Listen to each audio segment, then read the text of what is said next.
Welcome back to Bijayawala Academy. I am Bijay Kumar and a student of Sri Krishna Medical College, Muzaffarpur Bihar.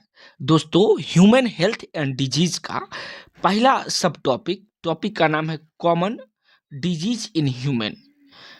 इस topic को काफ़ी detail से study करेंगे और आपसे रिक्वेस्ट है कि इस वीडियो को लास्ट तक जरूर देखिएगा। इसके अंतर्गत हम लोग एनसीईआरटी में छुपे हुए हर एक लाइन का गूढ़ रहस्य जानेंगे, फिर उस लाइन का आकाश इंस्टीट्यूट का माइंड मैप से रिवीजन करेंगे और इस सब टॉपिक से नीट में कौन कौन सवाल पूछा गया है उसको भी देखेंगे। तो चलिए वीडियो स्टार्ट करते हैं। यहाँ से देखना स्टार्ट करते हैं, एक एक लाइन को समझेंगे। एनसीईआरटी निकालिए और जैसे जैसे मैं मार्किंग करूँ वैसे वैसे मार्किंग करते जाइएगा। A wide range of organism belonging to bacteria, virus, fungi, protozoans, helminths ETC. Wide range का मतलब क्या होगा, इस बात को जानेंगे।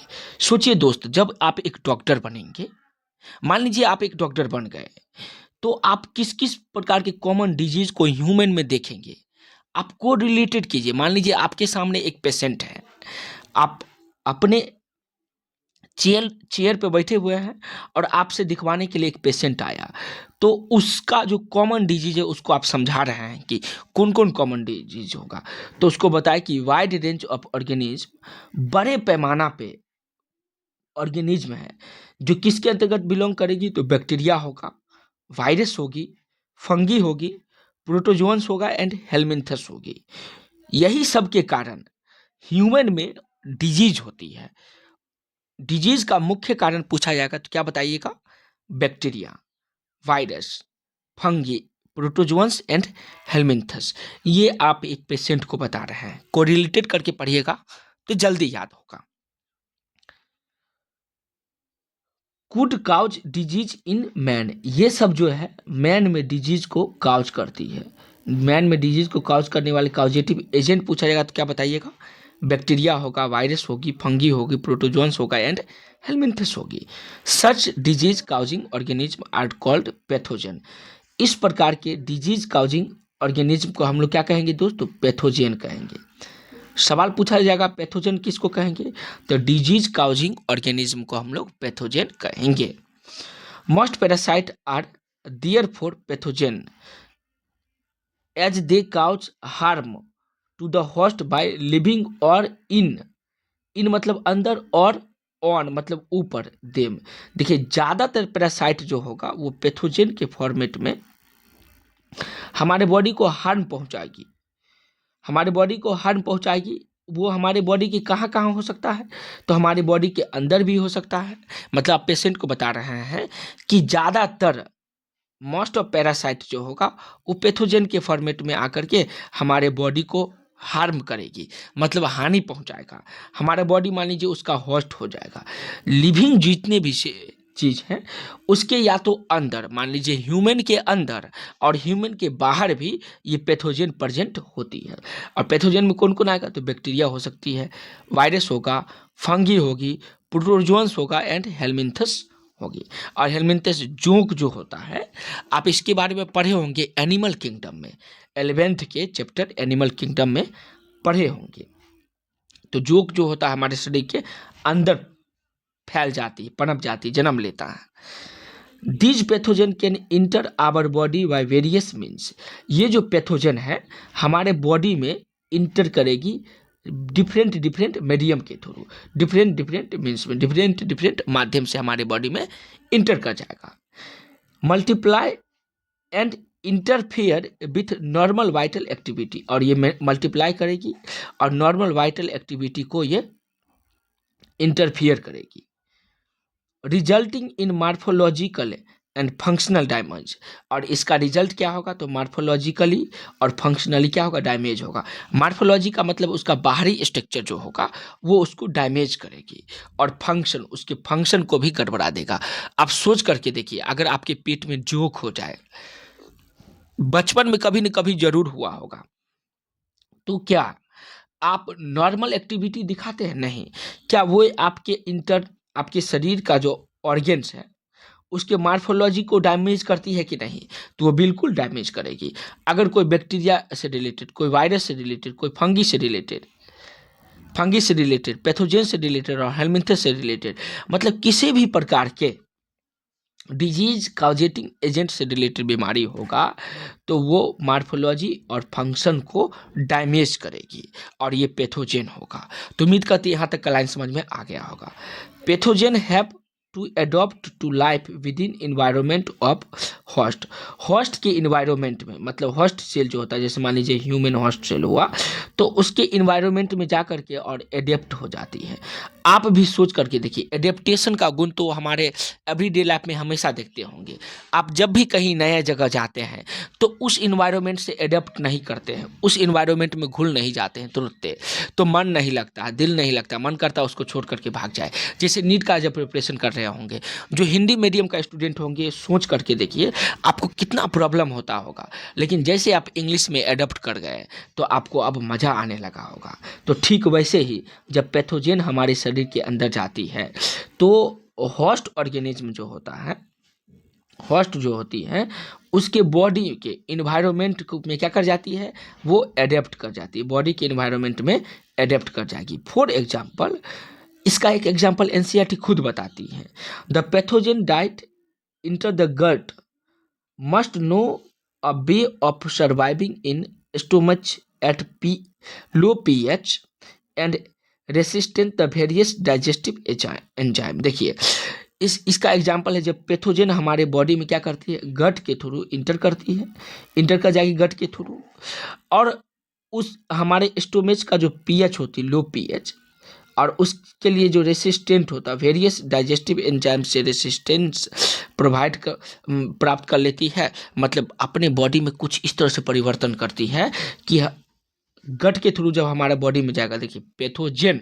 अपने बॉडी में कुछ इस तरह से परिवर्तन करेगी कि हमारे शरीर में, मतलब होस्ट के शरीर में जो एंजाइम होगी उसके लिए रेसिस्टेंट प्राप्त कर लेगी, और स्टोमेज के पीएच जो लो होती है उसमें भी वो सर्वाइव कर जाती है। तो वहाँ पे एडेप्ट कर गया।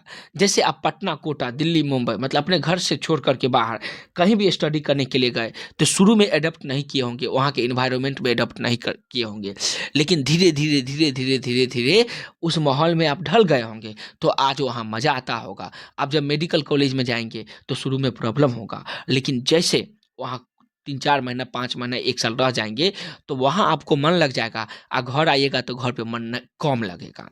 मतलब मन लगने का मतलब समझ जाइए कि एडप्ट कर जाना। तो हमारे बॉडी में जो पैथोजन इंटर करती है वो लो पीएच, स्टोमेज के लो पीएच और वेरियस एंजाइम जो होती है उससे वो एडप्ट कर जाती है। यही बात इसमें बताया गया है।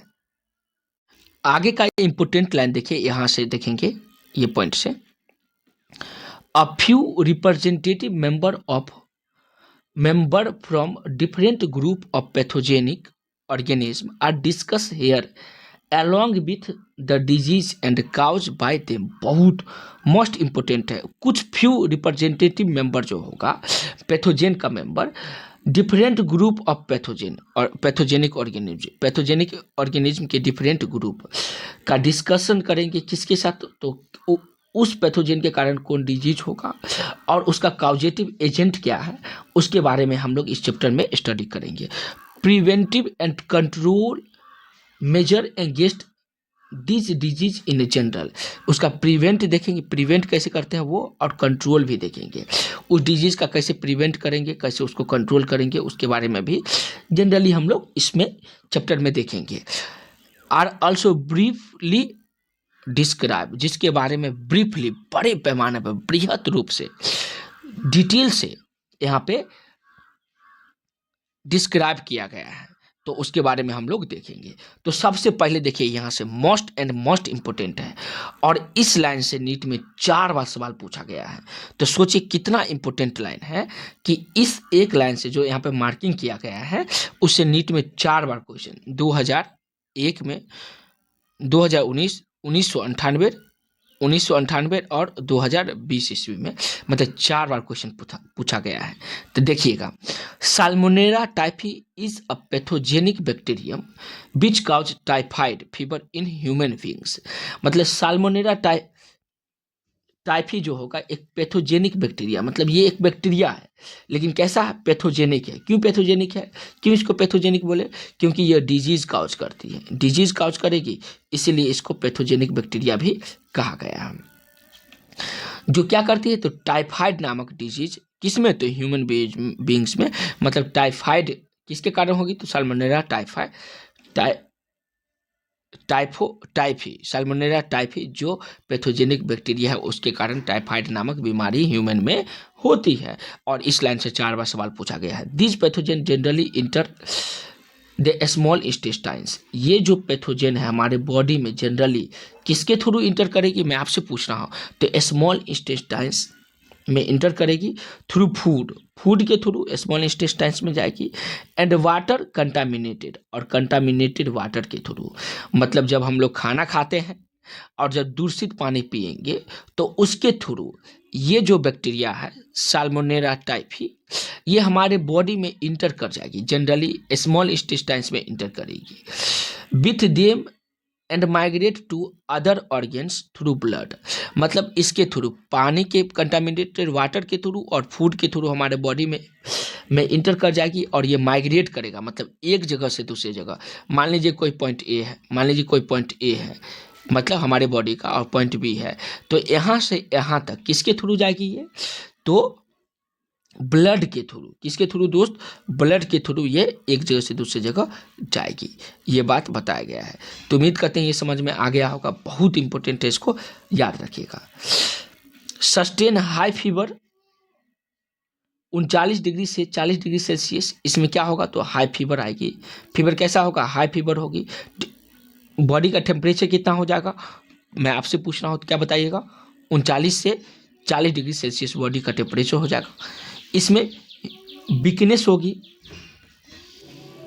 एंड स्टोमक में पेन आएगा, स्टोमक रीजन में क्या होगा दोस्त, पेन होगा, कंस्टिपेशन होगा, हेडेक होगी, लॉस ऑफ एपेटाइट, और एपेटाइट में क्या होगी, लॉस होगी, are some of common symptom of this disease, मतलब ये सब कॉमन सिम्टम्स है किसका, टाइफाइड का कॉमन सिम्टम्स क्या होगा, तो बताएंगे हाई फीवर होगी, मतलब 39 से 40 डिग्री सेल्सियस टेम्परेचर होगा बॉडी का, वीकनेस महसूस होगा, स्टोमक में पेन होगी, कंस्टिपेशन होगा, हेडेक होगी, एपेटाइट में क्या होगा, लॉस होगा। ये सारा क्या है, सिम्टम है इस डिजीज का, टाइफाइड का। इंटेस्टाइनल परफोरेशन एंड हेडेक में अकर इन सेवियर केस, और सेवियर केस में मतलब बहुत ही जटिल कंडीशन में, सेवियर केस में इंटेस्टाइन्स में क्या हो जाता है दोस्त, परफोरेशन हो जाती है, मतलब छिद्र हो जाती है, और जिसके कारण लोग मर भी सकता है। में डेथ में अकर, में का मतलब हुआ मर भी सकती है यहाँ पे, तो इस बात को याद रखिएगा। जब इंटेस्टाइन्स में परफोरेशन हो जाएगी, इंटेस्टाइन्स में छिद्र हो जाएगा, सेवियर कंडीशन में, बहुत ही जटिल कंडीशन में, मतलब बहुत भयावह कंडीशन में, तो उस समय पेशेंट मर भी सकती हैं। तो एक बार चलिए क्विक रिकैप ले लेते हैं। साल्मोनेला टाइफी एक प्रकार का पैथोजेनिक बैक्टीरिया है जिसके कारण टाइफाइड नामक बीमारी ह्यूमन में होती है। ये पैथोजन जनरली स्मॉल इंटेस्टाइन्स के में प्रवेश करती है, किसके through, food and contaminated water के थ्रू। ये माइग्रेट करती है बॉडी में एक ऑर्गन से दूसरे ऑर्गन में, किसके थ्रू, तो ब्लड के थ्रू। इसका कुछ सिम्टम्स यहाँ पे दिया गया है, जैसे इसमें हाई फीवर होगा, वीकनेस होगी, स्टोमक पेन होगा, कॉन्स्टिपेशन होगा, हेडेक होगा, और एपेटाइट में लॉस हो जाएगी। ये सब उसका सिम्टम था। सीवियर कंडीशन में क्या होगा, इंटेस्टाइन्स में परफोरेशन होगी जिसके कारण डेथ भी हो सकती है पेशेंट को। आगे का इंपोर्टेंट लाइन देखिए, typhoid fever could be confined by Widal test, मतलब टाइफाइड फीवर जो होती है वो किसके द्वारा कन्फर्म की जाती है, तो विडाल टेस्ट के द्वारा। मतलब जब भी टाइफाइड हो जाएगा तो आप विडाल टेस्ट करवाएंगे तो आपको पता चल जाएगी कि ये कौन सा फीवर है, टाइफाइड फीवर है या नहीं है। और ये सिंगल जो लाइन है ये भी नीट में 3 बार 2010, 10 में, 12 में और 19 में क्वेश्चन पूछा गया है, तो इसको भी याद रखेंगे। बहुत मोस्ट इंपोर्टेंट लाइन था ये। फिर देखिए आगे बढ़िए, एक यहाँ पे स्टोरी दिया गया है, इस स्टोरी को आप समझिएगा। देखिए, in classic case in medicine diet a Mary Mallon, बहुत इंपॉर्टेंट, ये क्लासिकल केस है मेडिसिन में। निकनेम टाइफाइड मेरी, जिसको उपनाम में क्या किया गया, टाइफाइड मेरी भी कहा गया, मतलब मेरी मिलोन को टाइफाइड मेरी भी निकनेम रखा गया है। इज वर्थ मेंशनिंग हियर, इसके बारे में यहाँ पे मेंशन किया गया। She was cook by profession, ये प्रोफेशन से क्या थी तो कुक थी। वाज टाइफाइड कैरियर, और ये क्या थी, टाइफाइड का कैरियर भी थी। Who continue spread typhoid for several year through food she prepare, ये कई वर्षों तक टाइफाइड को स्प्रेड किया, मतलब फैलाया, जब ये भोजन बनाती थी। और ये इसका पेशा क्या था, तो फूड के थ्रू, फूड बनाती थी, भोजन बनाती, कुक का काम करती थी, इसलिए फूड के थ्रू टाइफाइड को ये कई वर्षों तक स्प्रेड किया। पूरे कहानी को समझिए। मेरी मिलोन नामक एक लेडी थी, मतलब बाई थी, नौकरानी थी। बाहर आने में देखते होंगे या अक्सर देखते होंगे लोग भोजन बनाने के लिए किसी को हायर कर लेता है, तो जिसको हायर करने वाली किया गया था उस महिला का नाम था मेरी मिलोन। ये गरीब फैमिली से है, जैसा कि प्रतीत हो रहा कहानी से, और ये कई घर में भोजन बनाने के लिए काम के लिए ज्वाइन कर ली थी। सस्ता में हो सकता है, पुराने अभी भी तो देखते होंगे बहुत सारा लोग ऐसा करता है, तो सस्ता में भोजन बनाती होगी, अच्छा से भोजन भी बना देती होगी। लेकिन ये कई जगह कई लोगों के घर में भोजन बनाती थी, और इसका पेशा भी यही था, प्रोफेशन से ये कुक थी, मतलब भोजन बनाती थी। हो सकता है किसी घर में किसी लोग को टाइफाइड हुआ होगा, और ये टाइफाइड उसको फैल गया। देखते होंगे जब भोजन बच जाता है तो कभी कभी अपने कुक को भी खिला देते हैं, या कुक को भी हम लोग बोलते हैं खाना खा लीजिए, तो उससे वो स्प्रेड हो गया, उसमें स्प्रेड हो गई, और वे टाइफाइड का कैरियर हो गई। और ये क्या किया, अलग अलग घर में जाकर के भोजन बनाना स्टार्ट कर दी। एक घर में हो गया, यहाँ पे टाइफाइड से ग्रसित हो गई, टाइफाइड बीमारी हो गया इसको, और ये अलग अलग घर में जाकर के भोजन बनाती होगी, और ये काम वर्षों तक की, और ये कैरियर थी जिसके कारण टाइफाइड बीमारी को ये ट्रांसफर करती थी और लाखों लोगों में ये फैला दिया। तो सोचिए, आपके घर में जो कुक होगा उसका भी जांच जरूर करवाइएगा। अगर उसको कोई बीमारी हो, कोई प्रॉब्लम हो, तो आप देखिए उसका इलाज कहिए करवा लेने के लिए, या उसको हेल्प कीजिए उसका इलाज करवाने में। अगर वो स्वस्थ रहेंगे तभी जा करके आप भी स्वस्थ रहिएगा, खास करके टाइफाइड नामक बीमारी में। तो उम्मीद करते हैं मेरी मिलोन नामक जो स्टोरी था वो समझ में आ गया। मेरी मिलोन, एक मान लीजिए कोई आंटी है, आंटी ए है, जो ए बी सी डी से लेकर कर जेड, मतलब इन्फिनाइट घर में काम करती है। ये खुद एक कैरियर है, तो जिस जिस घर में खाना बनाएगी वो क्या होगा, फूड से और कंटामिनेटेड वाटर से ट्रांसफर होती है, तो फूड क्या हो जाएगी वहाँ पे, कंटामिनेटेड हो जाएगी। जब फूड कंटामिनेटेड हो जाएगी तो ये इसको टच किया, टच किया, टच किया, टच किया, टच किया, ये स्प्रेड कर गया इस भोजन में, और ये भोजन खाएगा, ये खाएगा, ये खाएगा, ये खाएगा, इस घर के सभी लोग खाएगा, इस घर के सभी लोग, इस घर के सभी लोग, तो सभी कैरियर हो जाएगा, सभी टाइप, फिर वो दूसरे को ट्रांसफर करेगा। तो इस तरह से टाइफाइड नामक बीमारी फैली। उम्मीद करते हैं ये एग्जाम्पल से आपको समझ में आ गया होगा। मेरी मेलोन का कहानी भी समझ में आ गया। मेरी मेलोन का निक नेम पूछा जाएगा तो क्या बताइएगा, टाइफाइड मेरी इसका निक नेम रखा गया था। आगे देखिए, बहुत इंपॉर्टेंट लाइन है, और इस इंपॉर्टेंट लाइन से नीट में 2 बार सवाल पूछा गया है। कब कब पूछा गया है, तो 2002 में, 2020 में और 2021 में क्वेश्चन पूछी गई थी। तो इस लाइन का मीनिंग समझते हैं। Bacteria like streptococcus pneumoniae and haemophilus influenzae, देखिए ये बैक्टीरिया जो है, कौन कौन, streptococcus pneumoniae and haemophilus influenzae are responsible for disease pneumonia in human which infect the alveoli। Air filled से कोई एल्वेलॉय कहेंगे, और एल्वेलॉय के बारे में आप ह्यूमन फिजियोलॉजी 11th में काफ़ी डिटेल से स्टडी किए होंगे ऑफ द लंग्स। ये लंग्स में एल्वेलॉय होती है, जो जहाँ पे एयर फील्ड की जाती है। तो ये जो 2 बैक्टीरिया है, स्ट्रेप्टोकोकस निमोनिया और हीमोफिला इन्फ्लुएंजा, इसके कारण निमोनिया होती है, और ये किसको इन्फेक्ट करती है, तो हमारे लंग्स को ये इन्फेक्ट करती है, लंग्स के एल्वेलॉय को ये इफेक्ट करती है। और इस लाइन से नीट में धड़ल्ले से क्वेश्चन पूछा जाता है, तो आप इसको याद रखिएगा। और इसका रिजल्ट क्या होता है, इस निमोनिया का जो रिजल्ट होगा, as a result of infection the alveoli get filled with fluid leading to severe problem in respiration. बहुत इंपॉर्टेंट है ये जो है निमोनिया, इसका रिजल्ट ये होता है कि हमारी जो एल्वेओलाई है वो पानी से भर जाएगी। पानी से क्या होगा दोस्त, भर जाएगी, जिसके कारण रिस्पायरेशन, श्वास लेने में कठिनाई होती है। तो बहुत इंपॉर्टेंट है, याद रखिएगा। The symptom of pneumonia include fever. इसका क्या क्या सिम्टम होगा, तो इसमें फीवर हो जाएगी, चिल्स होगा, कफ होगी एंड हेडेक होगा। In severe case the lips and finger nail में turn grey to bluish in colour. बहुत इंपॉर्टेंट है। सीवियर केस में क्या होगा दोस्त, मतलब बहुत ही ज़्यादा कठिन समय आएगा, तो सीवियर केस में लिप और फिंगर जो होती है इसका कलर जो होती है चेंज हो जाती है, वो ग्रे से ब्लूइश कलर का हो जाती है सीवियर केस में। मतलब बहुत ही, जब ये बीमारी फैल जाएगा, निमोनिया बहुत मात्रा में फैल जाएगी आपके शरीर में, तो आपका लिप्स और फिंगर जो होगा वो ग्रे से ब्लू कलर में चेंज हो जाएगी। A healthy person acquire the infection by inhaling the droplet और aerosol release by infected person. बहुत इंपॉर्टेंट है। कोई भी हेल्दी पर्सन कैसे इस बीमारी को एक्वायर करेगी, तो जब कोई इन्फेक्टेड पर्सन का इनहेल और ड्रॉप या एरोसेल रिलीज करेगी और इन्फेक्टेड पर्सन के थ्रू आपके शरीर में आ जाएगा।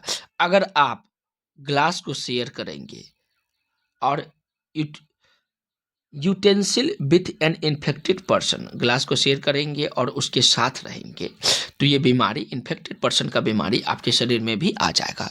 तो इसीलिए जब भी चौक चौराहा पे आप भोजन करने के लिए जाइए और जिस प्लेट में आपको भोजन दे, जिस गिलास में आप पानी पी रहे हैं, तो थोड़ा सावधानी से उस गिलास का यूज करना है। अगर कोई निमोनिया से ग्रसित पेशेंट का ग्लास आप शेयर कर रहे हैं, तो हो सकता है उसका ड्रॉपलेट और एरोसेल जो है रिलीज की है वो इन्फेक्टेड पर्सन का एक बॉडी से दूसरी बॉडी में ट्रांसफर हो जाए।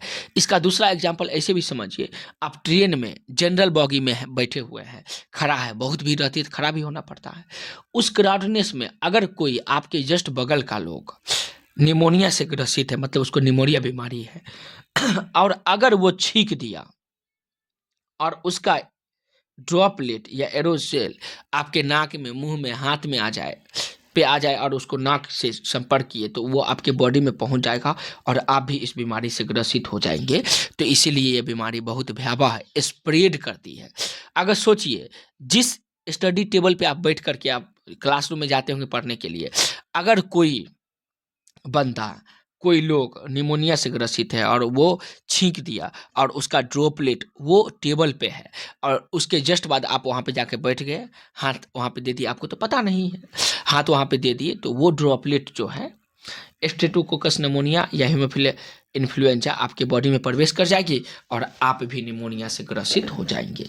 तो देखिए, ये जो ड्रॉपलेट और एरोसेल है, इस लाइन से नीट में फिर से 2 बार सवाल पूछा गया है, 2011 में और 2015 में। तो उम्मीद करते हैं आपको समझ में आ गया होगा। तो ग्लास ऐसे शेयर नहीं कर लेना है किसी का कोई भी चीज़ शेयर नहीं कीजिएगा, नहीं तो हो सकता है आपको बीमारी ये हो जाए। उसके बाद देखिए अगला लाइन, अगला इंपोर्टेंट लाइन देखिए, dysentery plague, dysentery plague, diphtheria are etc are some of the other bacteria disease in man. Human में देखिए, मैन में जो है डायसेंट्री, प्लेग, उसका डायफेटेरिया, ये सब जो बीमारी है, इससे पहले 2 और बीमारी पढ़े थे, टाइफाइड और निमोनिया। ये सब बैक्टीरिया से पैथोजन, बैक्टीरियल पैथोजन के कारण बीमारी मेन में होता है। तो इस बात को याद रखिएगा, नीट में ये सवाल पूछा गया है एक बार 1997 ईस्वी में। टेस्ट लीजिएगा तो देखिए धड़ल्ले से ये सब सवाल पूछा जाएगा, तो याद रखिएगा। 4-5 बीमारी जो है, जैसे एक टाइफाइड के बारे में पढ़े, निमोनिया के बारे में पढ़ लिए, उसके बाद डायसेंट्री के बारे में, प्लेग के बारे में और डायफेटेरिया के बारे में पढ़िएगा। ये सब बैक्टीरियल डिजीज है, ठीक है, तो इसको आप याद रखेंगे। तो चलिए, अभी जो हम लोग स्टडी किए हैं एनसीईआरटी में, उसको आकाश के माइंड मैप से क्विक रिकैप कर लेते हैं। डिजीज तो देखिए एक एक करके देखेंगे हम लोग, ठीक है। डिजीज क्या होता है? It is state of body when functioning of one और मोर ऑर्गन या system is adversely affected, characterise by various sign and symptom. ये बहुत इंपॉर्टेंट है।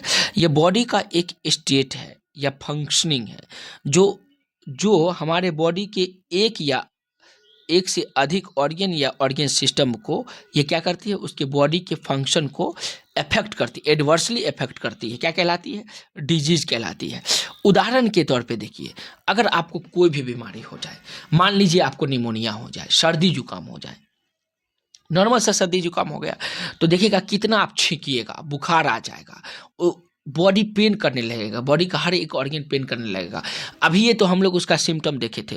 तो एक या एक से अधिक जो ऑर्गन होता है या ऑर्गन सिस्टम होती है, वो एडवर्सली अफेक्टेड हो जाती है, characterise by various sign and symptom. और इसके साथ साथ कई उसका साइन भी होती है और उसका सिम्टम भी होता है, जो अभी हम लोग एनसीईआरटी में स्टडी किए हैं। इसी को डिजीज कहेंगे। टाइप ऑफ डिजीज का टाइप देखेंगे तो डिजीज दो टाइप का होता है। एक होगा नॉन इन्फेक्शियस डिजीज और दूसरा होगा इन्फेक्शियस डिजीज। उसका पैरामीटर को देखेंगे। Transmission from one person to another, एक पर्सन से दूसरे पर्सन में अगर ट्रांसमिट नहीं होगी तो उसको बोलेंगे इन्फेक्शियस डिजीज, और अगर वो ट्रांसफर हो जाएगी एक पर्सन से दूसरे में तो उसको इन्फेक्शियस डिजीज भी कहेंगे, और नहीं होगा तो नॉन इन्फेक्शियस डिजीज कहेंगे। नॉन इन्फेक्शियस डिजीज का एग्जाम्पल कौन होगा? तो कैंसर होगी।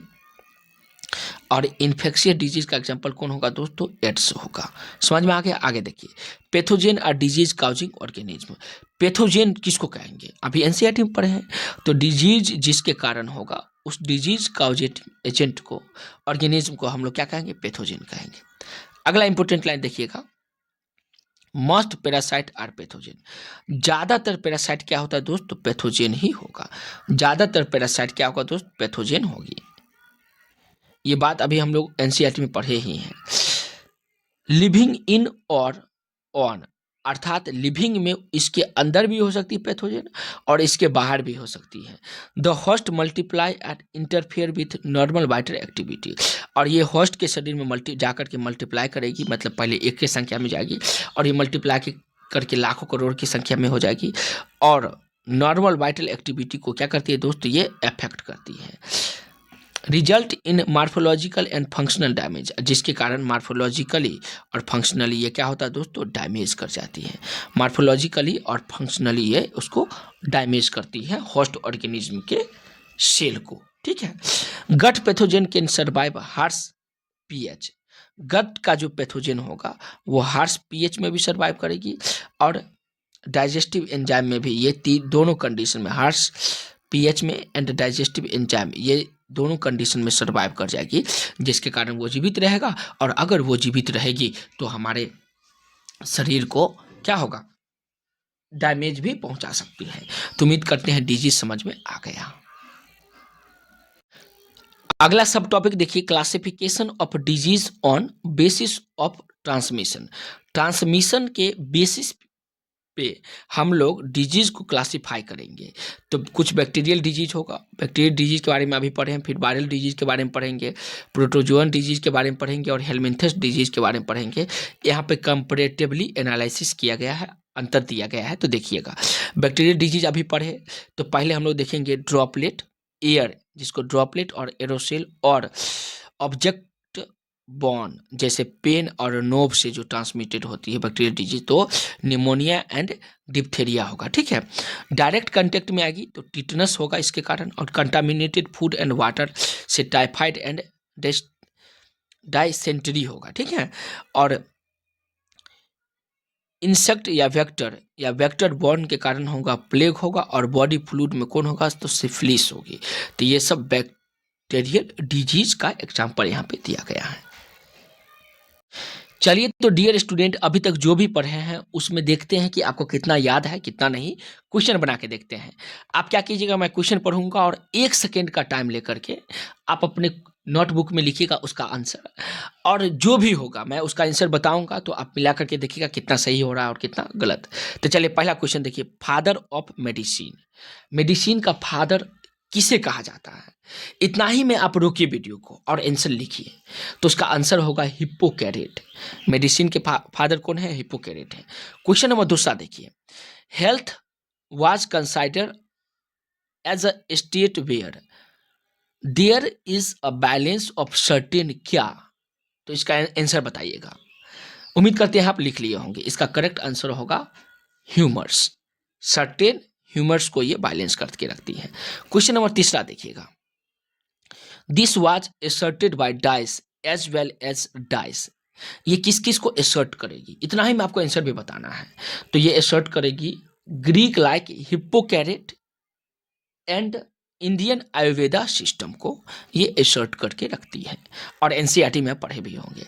क्वेश्चन नंबर 4 देखिए, person with black bile belonging to hot या कोल्ड पर्सनालिटी, पर्सन जो ब्लैक बाइल को रखेगी वो किस प्रकार की पर्सनालिटी, हॉट या कोल्ड? उम्मीद करते हैं इसका आंसर आप दे दिए होंगे। इसका क्या होगा? हॉट पर्सनालिटी होगा। पांचवा क्वेश्चन जो नीट में कुछ पूछा गया है, blood circulation was discovered by, blood circulation discovered करने वाले साइंटिस्ट कौन थे? उम्मीद करते हैं आप लिख लिए होंगे। ब्लड सर्कुलेशन को डिस्कवर करने वाले साइंटिस्ट का नाम है विलियम हार्वे है, तो वो आप मिला लीजिएगा। अगला, dice disproved good humour hypothesis, कौन डिस्प्रूव किए थे? तो विलियम हार्वे ही डिस्प्रूव किए थे गुड ह्यूमर हाइपोथेसिस को, और ये एनसीईआरटी के लाइन से पूछा गया है। सातवां question, health is affected by, health किस किस से अफेक्ट करती है? 3 कारण बताइए। उम्मीद करते हैं आप बना लिए होंगे, मिलाइएगा आंसर। हेल्थ जो होगा अफेक्ट करेगी जेनेटिक डिसऑर्डर से, पहला जेनेटिक डिसऑर्डर, दूसरा इन्फेक्शन से, और तीसरा लाइफ स्टाइल से, और एनसीईआरटी का ये लाइन भी है। उसके बाद 8वां क्वेश्चन है, डिफाइंड हेल्थ, हेल्थ को डिफाइन कीजिए। वीडियो को रोक करके और लिख लीजिए, और अब मिलाइएगा। हेल्थ का जो डिफिनेशन होगा क्या होगी? State of complete physical, mental and social well being is called health. फिर से पढ़िए, state of complete physical, mental and social well being is called health. उम्मीद करते हैं आप मिला लिए होंगे। आगे है, disease can group into, disease को किस किस ग्रुप में, 2 ग्रुप में बांटा गया है उसको बताइए, और अभी ही हम लोग पढ़े भी हैं। उम्मीद करते हैं आप लिख लिए होंगे। तो 2 ग्रुप होगा, एक होगा इन्फेक्शियस डिजीज और दूसरा होगा नॉन इन्फेक्शियस डिजीज। तो उम्मीद करते हैं दोस्त इसका आंसर भी आप लिख लिए होंगे, और पूरा वीडियो देखे होंगे। वीडियो अच्छा लगा दोस्त तो सच में बताइएगा, अगर अच्छा लगा तो लाइक कीजिए और चैनल को सब्सक्राइब कीजिए ताकि इसी तरह का वीडियो मिलते रहे, और अगर कोई सुझाव देना हो तो उसे भी कमेंट में ज़रूर बताइएगा। धन्यवाद दोस्तों।